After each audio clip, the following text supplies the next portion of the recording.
Welcome back to our course on E3D 4.0 in Unified Engineering. This is Part 4, using the Standard Equipment Library for modeling. In the previous session, we created equipment using templates. Now, we'll explore how to use the built-in E3D library to quickly add standard equipment, place it accurately within the plant. We've already set up a standard model library, so let's start by creating equipment from it, and then walk through how that item was added to the library. Go to the General ribbon, and under the Create group, select Standard Model. This opens the Standard Model Library item form, shown on screen. Before we proceed, let's take a moment to understand the form layout. The storage zone defines where the new item will be created within the model hierarchy. The selection section includes drop-downs for library, library area, and standard model library items, listing all the entries available for use. Below that, the New Instance section allows you to define the name, orientation, and position of the new item before placing it in the model. Now we'll create a new instance from our library. The library and library area have already been selected, so in the items list, we'll simply choose the TDS heat exchanger. We'll assign it the name TDS 2001. If needed, the orientation can be adjusted in the section below. In our case, there's no need to make any changes, so we'll leave it as it is. Next, click Create and Position. You'll be prompted to select a point in the model. Choose a suitable location, typically somewhere appropriate within your modeling space. Since we're not working within a specific plant model here, we'll instead use explicit position and set the coordinates to 0, 0, 0, where the equipment's origin will be placed. The standard equipment now appears in the model, complete with its geometry and hierarchy intact. Now that we've seen how to add a component from the standard model library, let's take a look at how to add an item to the library itself. We'll start by going back to the item TDS 1301.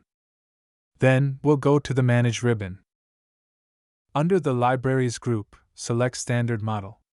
You might be prompted to load some data for testing or demonstration purposes. You can choose to do that, but for this session, we'll select No, as we'll be creating our own library. Once confirmed, the Standard Model Library Manager form opens. This form is used to create and organize libraries, library areas, and library items. First, we'll create a new library. Click New Library, and the Create Standard Model Library form will appear.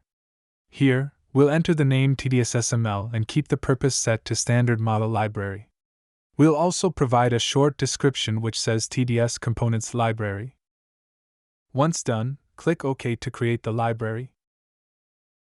Next, we'll create a library area within it.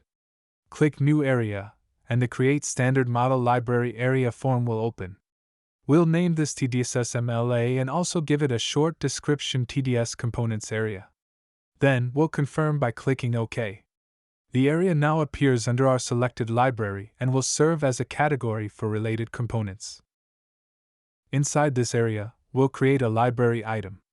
Click New Item, and the Create Standard Model Library Data form will open. We'll name the item TDS HESL01 and give it a description such as TDS Heat Exchanger 01 Standard Item. Then click OK. At the top of the form, there's a Toggle Names/Description button. This button switches the display between the names and descriptions of the libraries, areas, and items we've created. If we click it, the form will now show the names instead of the descriptions. Let's turn this off for now and continue. Now, we'll select the equipment TDS 1301 that we want to add to the library. In the lower section of the form, under Add to Standard Model Library Item, choose EQUI from the drop-down. This automatically locates the equipment element based on the current selection. If it doesn't, or if the correct level wasn't active, you can also type the item name manually. Since we want to copy this component into the library, make sure Copy is selected.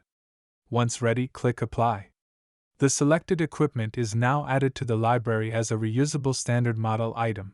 If needed, we can set a new origin for the item by clicking Pick New Origin and selecting a point on the item in the form's viewer. With that, we've gotten an introduction to the E3D environment in Unified Engineering and explored 3 key ways to model equipment, using primitives, templates, and the standard model library. Together, these provide a solid foundation for building and organizing equipment across your projects.